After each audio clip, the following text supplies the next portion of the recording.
来这个天气真热，用要家家户户拢有安冷气，唔通想讲迄个桶仔型的冷气退流行无人买咯。冷气行的头家俄罗讲，这种桶仔型的冷气正是好，俗个耐操个好安装。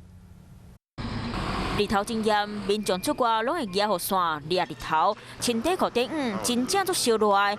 全台湾各地气温来到33到35度，尤其伫花莲、山谷地区，高可能会出现38度的高温。面对天气这么热，真侪民众拢真爱买伫咧厝内吹冷气。不过对最近想要买冷气的人，得想讲到底是要买桶仔型冷气，还是分离式的会较好？双擎的冷气，它的安装时间比较短，差不多半个小时。 就 OK 了。冷气行的头家讲，真侪公寓拢有装桶型冷气的坑，加上用电量和分离式的差不多，民众才会猛用。不过桶型会因为房间大细金属的影响，含伊的声音嘛真大声。基本上的话，我们的分离式会越来越好。第一个，它比较多样式；第二，它比较静音。